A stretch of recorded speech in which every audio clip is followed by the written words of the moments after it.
I really don't know that timing could be any worse here. Like, that's the thing that stands out to me about this report in the New York Post is I just think it's terrible timing. It felt like the CW news and the NBC Universal news kind of brought some calm waters. Like, okay, there's light at the end of the tunnel. And now the New York Post, of all places, is saying that Colorado could be the first school to jump from the Pac-12. And it just erupts all of this controversy and this talk again. Mm-hmm. And it just brings, you know what the hard part for me is? I think it brings us back to this place with the Pac-12 where now we're wondering, what's the issue? When's it going to get done? Why hasn't it gotten done yet? You know. And it brings me back to the issue of, well, everybody says it's no big deal. They have all this time. Baloney. They don't have all this time. What you have is a league and 10 members of that league who are all looking at each other with their hands in the air like, okay, well, if you're not going to answer my question, I'll go find answers somewhere else. This is a code 10 and it is the lonely husband. Hey, listen, man, if the husband's lonely, he's going to find companionship somewhere. And Deion, I'm telling you, is out trolling the strip in the Big 12. That's what it feels like. Right. It was probably a little too graphic. But my point is, you understand what I'm saying. Like, this feels real to me. Well, timing-wise, I think the timing portion is your best point, I think. I mean, having this come out, again, to your point, during, spring practice, again, Prime's first year in the program, right? So it's not like this is his 10th season at Colorado. It's your first time. It's your first spring practice. It's your first this, your first, like, it is the first for everything at Colorado. And That's right. And I think when you get news comes out about how, hey, like, Colorado, in the Big 12, and hey, there's interest there. And so yeah, it isn't great timing. I will agree with that. But I think since we're on the topic of timing, I feel like timing in a sense, yeah, it's not great, but at the same time, there is no real timetable here. I mean, we've been talking about the issue of time since last summer, dude. Like, we've been talking about, hey, it's going to get done at Thanksgiving, then Christmas, then New Year, then when your mom's ready, then when your dad's ready. Like, dude, like, we've been talking about timing issues with this situation for what seems like forever. A year. So, like, a year. Yeah, like a year. And so if I'm Deion, let's just surmise, and I'm not saying that this is the truth, but let's just surmise. Let's say that Deion said to himself, okay, yeah, I want to go out and get aggressive. I want to go out and have a conversation myself with Brett Yormark, and I want to see what the opportunity would be. I don't know if that happened, but let's say he did. What better time than now? What better time than as soon as possible to get on the same page with Brett Yormark if you are indeed interested in joining the conference? And that's the struggle. Yeah, it is spring practice. Yeah, you are trying to build a program here. Yeah, you are trying to do things. But at the same time, you can't just ignore the conference and the lack of health that's in the conference, right. Dude. Like, exactly right. And I think that's the easy narrative to play if you're the Pac-12. Hey, everything's fine here. Hey, listen, don't pay attention to the house that's on fire behind me. You focus on me now. Okay, I'm the captain now. Focus on me, right? Like, that's what this feels like. Yeah. Like the Pac-12 is burning to the ground, and everybody's like, no, it's fine. And it's not fine. And again, it doesn't matter almost which side you come down on. The truth of the matter is that Brett Yormark, I think, the commissioner of the Big 12, I think Brett Yormark has spoken this into existence. I'm for real.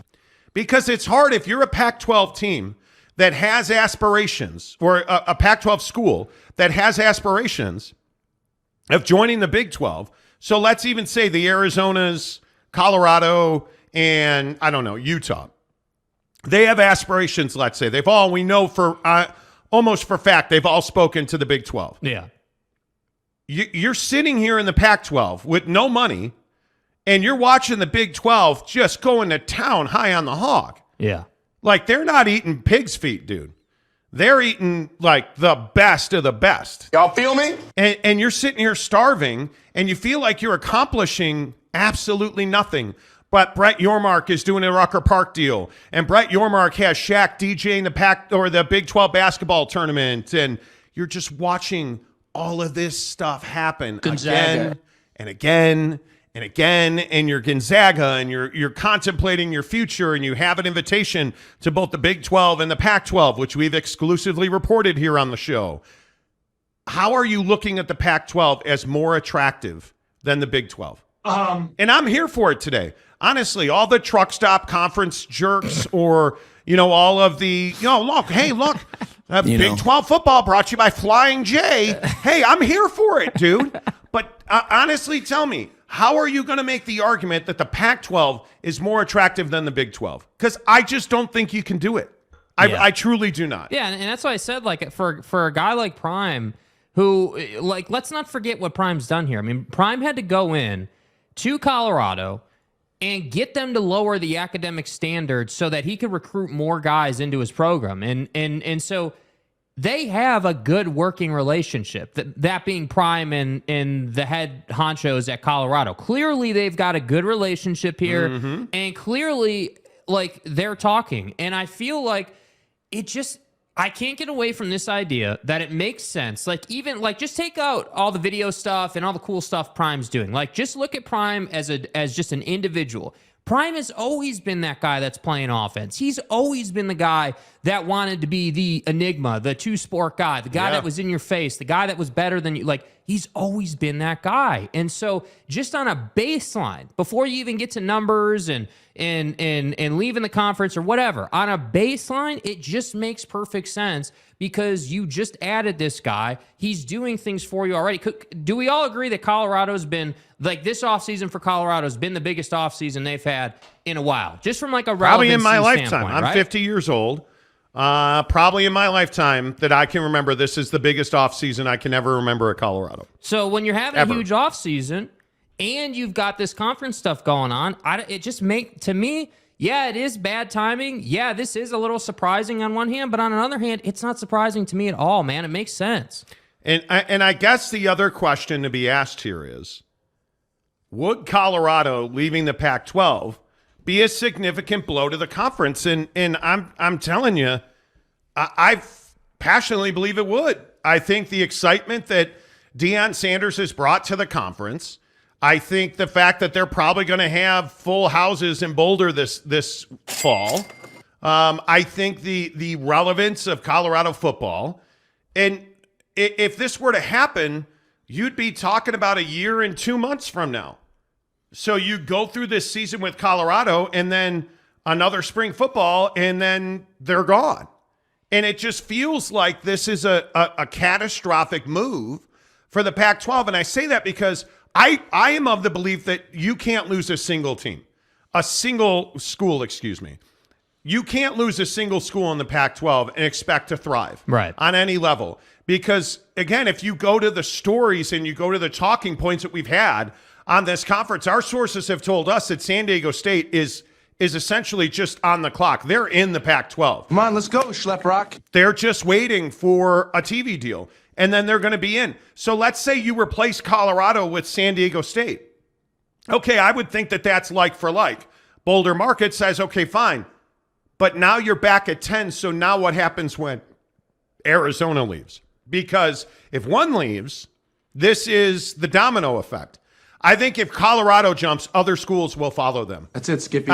Once they see that the door's open, I don't see any way that you prevent other institutions from joining Colorado in the Big 12 because the money and the allure is too much, especially if Brett Yormark is really delivering the value per school that we're hearing about. These Rucker Park deals. What is Deion Sanders like standing center court at Rucker Park? Dude. Like, think about that. Think about the pull of being around a guy like that. If you're a basketball player, I think you still want to be around Deion Sanders. Please. Like, I think that matters. I think Deion Sanders is a magnet. So when we talk about would Colorado be a loss for the Pac-12, I think it absolutely. A year ago, probably not. Now, yeah, I absolutely think it's a loss for the conference. Yeah, I mean, and I think the other thing when you compare Colorado to San Diego State is San Diego State doesn't have Prime.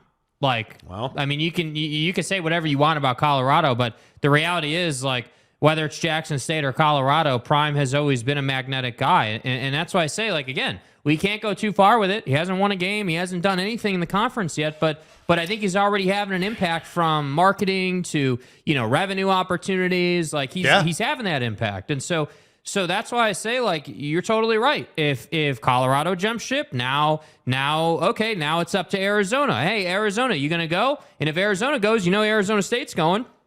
And if Arizona State's going, who's to say that Utah doesn't have a change of heart? Because the other thing that goes on here is once schools start leaving, then it's like, okay, well, hey, Colorado just left. Are we really not going to go and check if the pasture's greener on the other side of the fence? Are we really not going to go? The emotions change. Yeah. When you see one of your brethren bail, your emotions change. I don't think there's any doubt about that.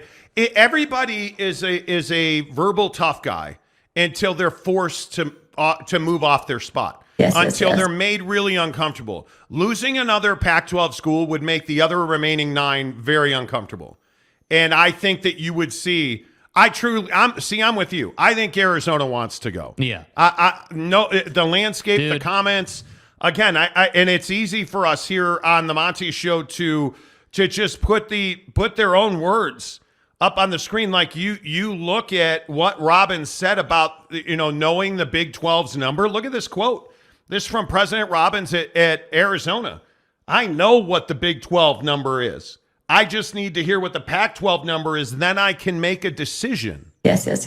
And he's talked about also Dennis Dodd, CBS Sports, quoting President Robbins at Arizona, painted a nuanced picture for Arizona, citing the school's proximity to the Big 12 footprint and that league's powerhouse basketball brand as the basis for, quote, some affinities. All gas, no break. Right? Like President Robbins, I think if he had his druthers, would be in the Big 12 today. Yeah.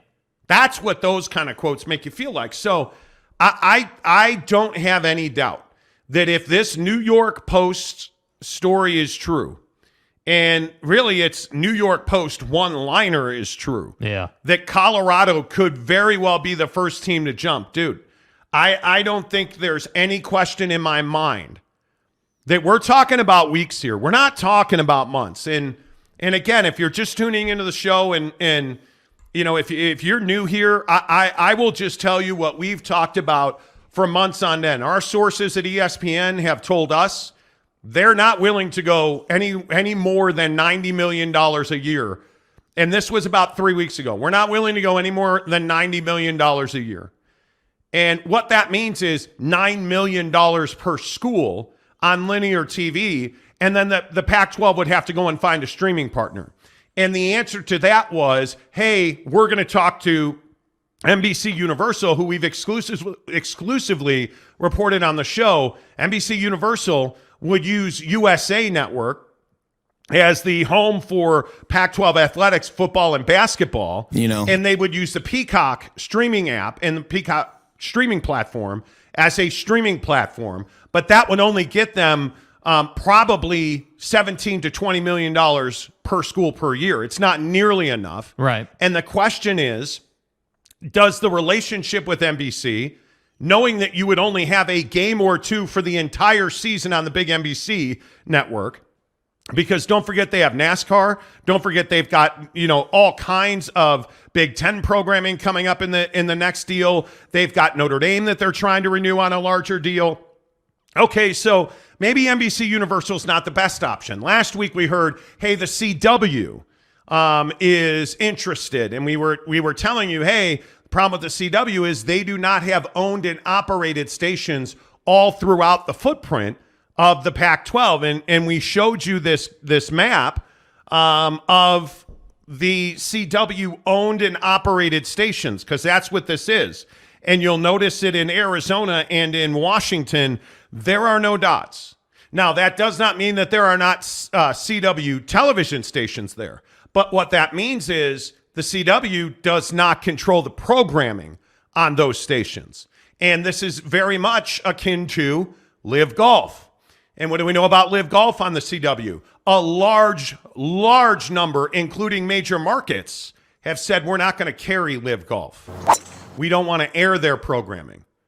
So they did this great deal with the CW, and Live Golf's not on but a quarter of the stations on the CW network. Yeah.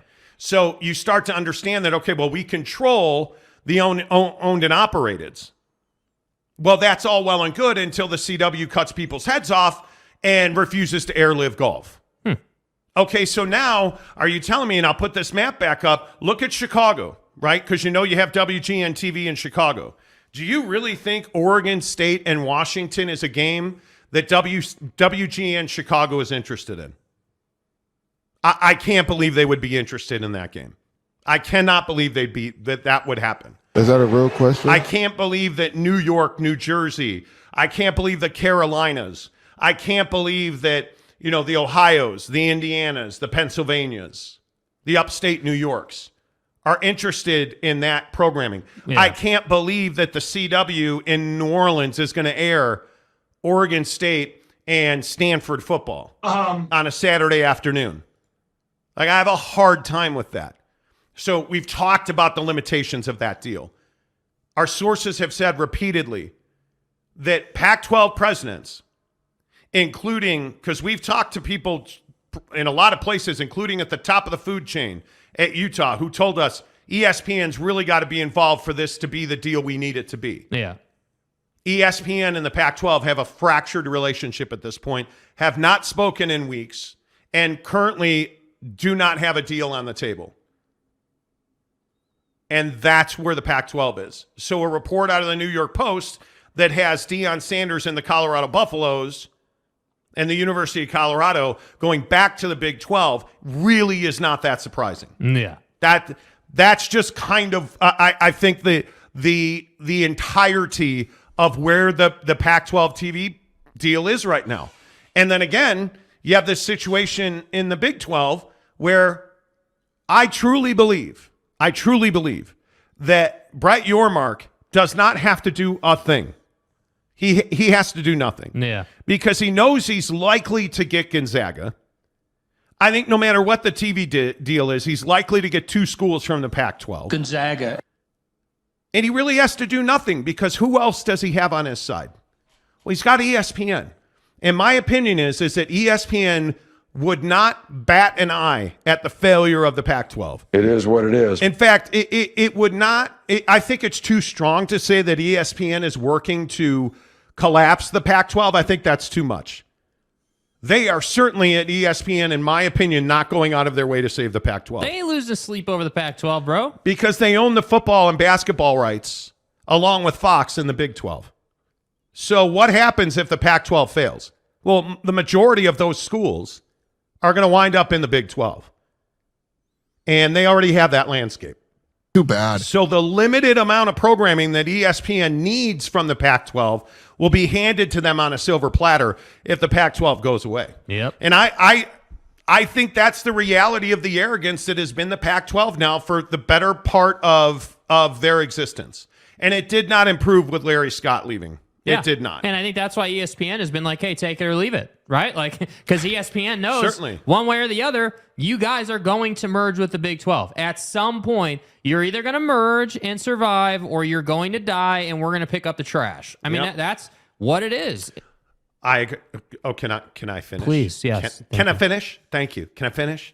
Bucked Up is the official energy drink of the Monty Show. So before we get to all your comments, good to see everybody on the show today. Good to see all of your comments. Join me in cracking open the singularly best flavor of Bucked Up Energy, in my opinion. Some Miami. Good. Take a big gulp with me. Bucked Up Energy. Have you had it? You got to get it. It's in every Maverick store in Utah.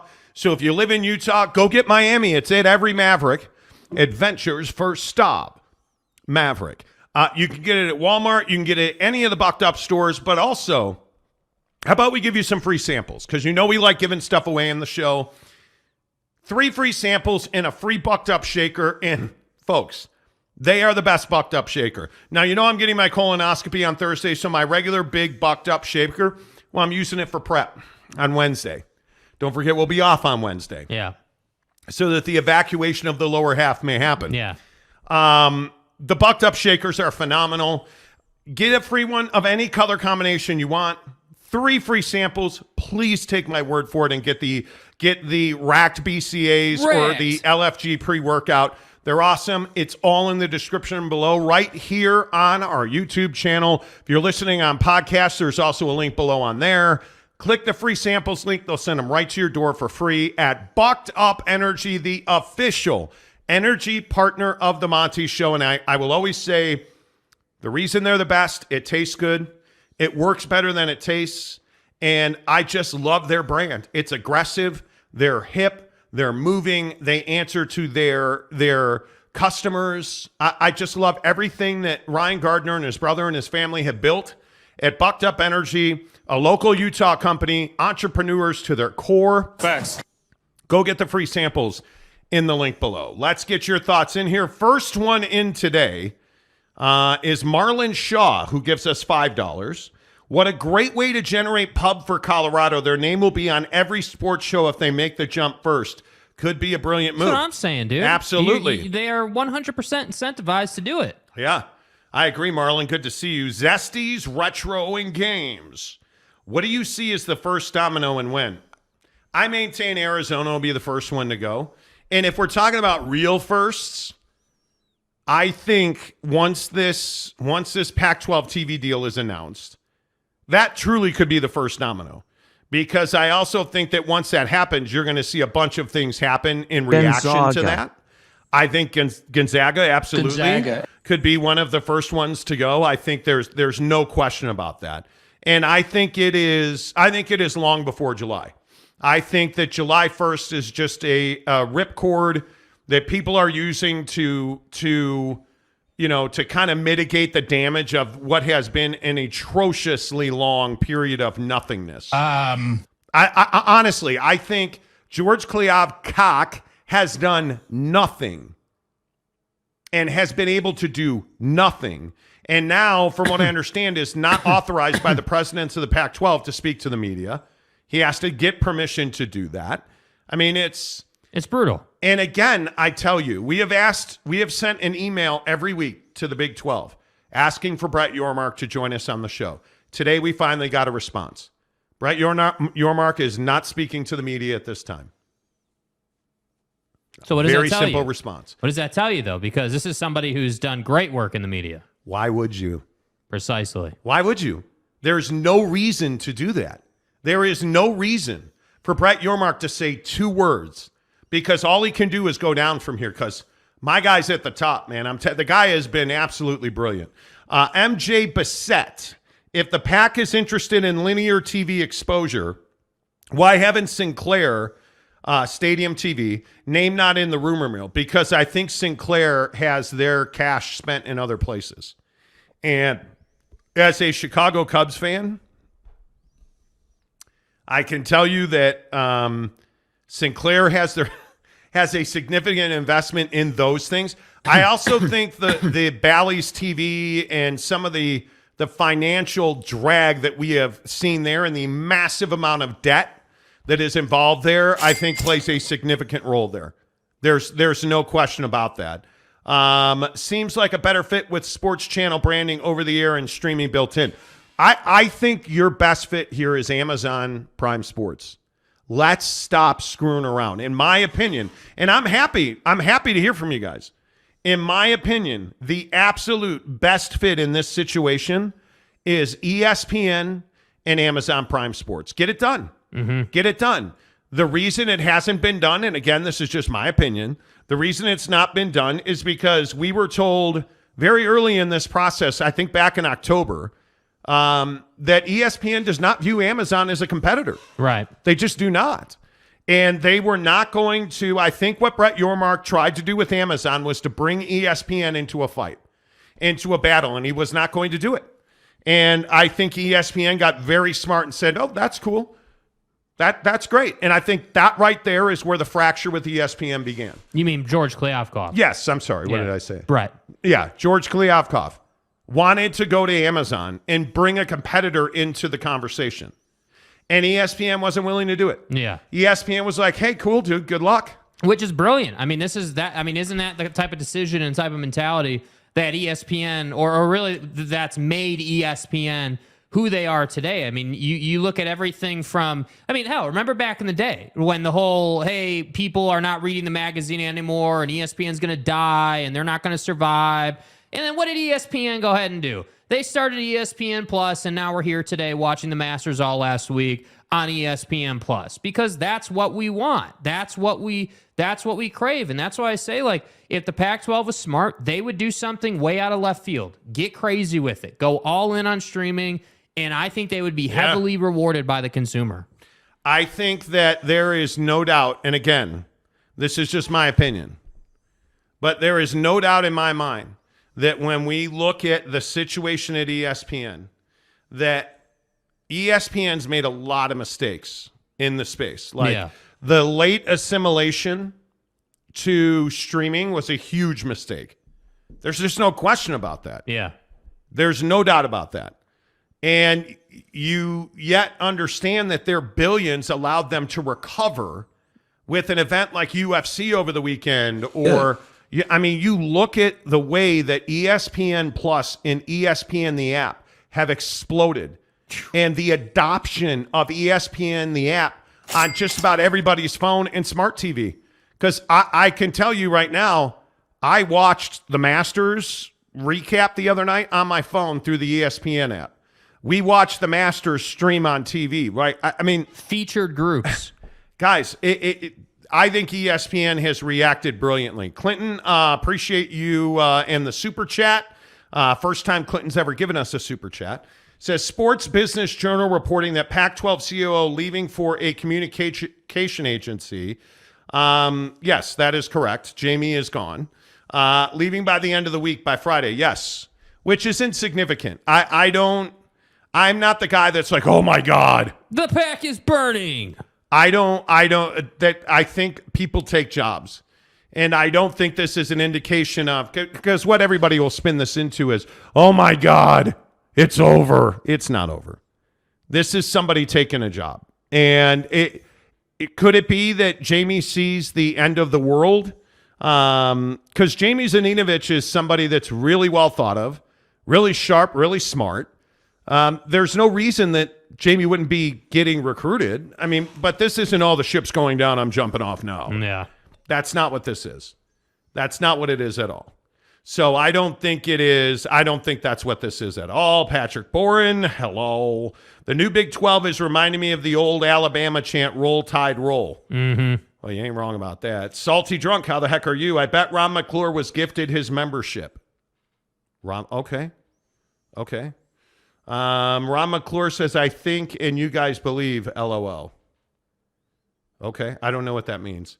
Two Masters says, Monty will be the first to go number 2 on Wednesday. I will. Bros, okay, so. And I see all the colonoscopy stuff. I'm having a colonoscopy Thursday. You basically have to drink 56 ounces of laxatives the day before. And not only that, what are you doing Thursday morning at 3? Why don't you come over to the crib and drink another 28 ounces of laxatives with me?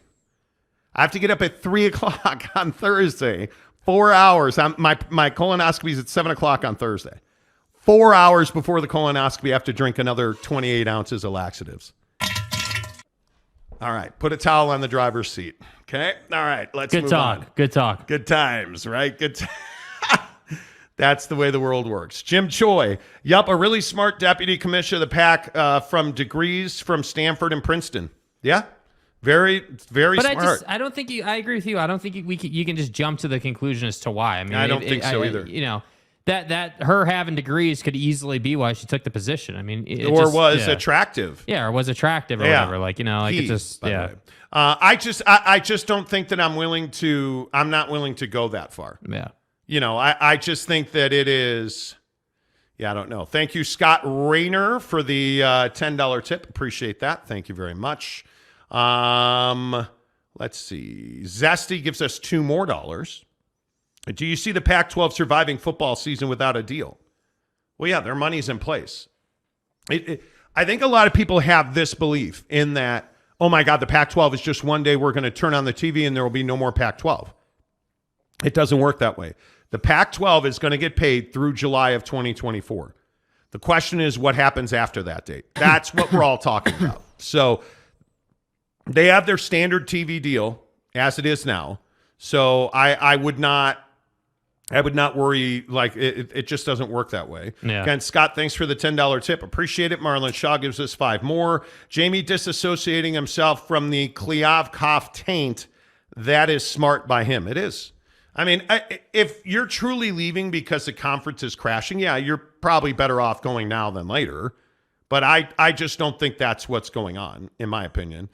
Jerry Davis says if the Pac-10 is sinking ship, we think it could be Mountain West hold on to San Diego State and get Oregon State, Washington State, and maybe convince North Dakota State and Texas school. What? Okay.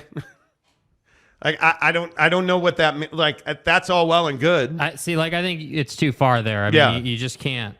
I mean, trying to go that far down the road is not going to get you anywhere. Renee Roca says 6 votes wouldn't be enough to change anything unless other universities agree with them. Okay, I don't disagree with that. Riley O'Brien says, hey, Monty. Hey, Monty. Greatest RV salesman in the country. Riley O'Brien, you need an RV or anything RV, make sure you hit up Riley. Good to see you. Sebesta, what's up? Cal is a critical piece here. Some of their current P10 members rely on Cal for research partnership dollars. Totally agree. Don in Kansas. Christopher Shannon says, Don in Kansas, exactly. Don't want the uppityness to infect the Big 12. It's so funny. It is so funny. Let's see. Jaron Eccles, a Cubs fan. God bless you and me. I think we should all come together and praise the holy Danny Ainge for getting rid of Rudy and turning that disaster of a player into multiple future championships. We'll talk about that coming up at about 20 minutes. Look at you guys on the super chat. Appreciate everybody. $4.99 from 1984 national champions BYU. Yeah, national champions. Like in our members only Instagram chat today, I kind of lost my patience for the BYU versus Utah. Like Tanner Plummer, the super soaker, puts in the members only Instagram chat today, which you can join, by the way. Hit the join button, and I'll put a link in the comments right now. For $9.99 a month, you get access into our Instagram members only chat. Stay hard. Tanner puts in there today, well, hey, bro, look at the view at BYU baseball. Can't tell me Utah's got a view like that. Hey, guys. Like, who cares? Who cares? I'm so over that. Mm-hmm. I hate the comparison stuff. Yeah. That absolutely drives me crazy, the comparison stuff. Let's see. Dusty827. Colorado can only leave if the Pac refuses grant of rights. Can't leave on their own. Certainly they can leave on their own. Yeah, they can. It's as simple as their contract is up. And you have no, respectfully, you don't understand grant of rights if you think that that George Kliavkoff is in control of grant of rights. He's not. He has no control over the grant of right. The way, and again, I don't mind saying it. The way that the grant of rights works is very simple. George Kliavkoff is working with an executive council, which is 3 presidents, led by President Kase at Washington. They are essentially working hand in hand. Kliavkoff goes out, talks to whoever he wants to talk to, gets the best TV deal he can get, returns that TV deal that, let's say it's ESPN and Amazon, and it's for this amount of money. That goes to the executive committee who's like, okay, this is great. They kick it down to the other 7 members. All 7 of those members have to agree to it and sign their grant of rights. That's not what we're about. You don't sign the grant of rights to the TV partner. You sign the grant of rights to the conference, and the deal for TV and distribution is with the conference. It is not between Stanford and ESPN. Yeah. It's between ESPN and the Pac-12 conference. So it isn't as though Colorado's like, oh, yeah, I'm out. See you later. Well, the way that works is their grant of rights runs through July 1st of 2024. That's when it expires. And at that point, they're a free agent. So what are you seeing with USC and UCLA? Well, what you're seeing is they're saying, okay, hey, we're leaving July 1st of 2024. See you guys later. So they can announce it whenever they want. They can't leave unless they pay their way out. They can't leave until July 1st, 2024. Yeah. That's when they can go. Same thing with, it's different for BYU, even though BYU was an independent, had a TV deal with the Big 12. It's different for all of these schools based on their grant of rights. In the ACC, nobody's leaving because it's $500 million penalty to get out of that grant of rights. So nobody's leaving. But when your grant of rights is expired, nobody's telling you where to go or what to do. You know. CJ Vance, what's up? He says, hey guys, just renewed my BYU season tickets. Let's go.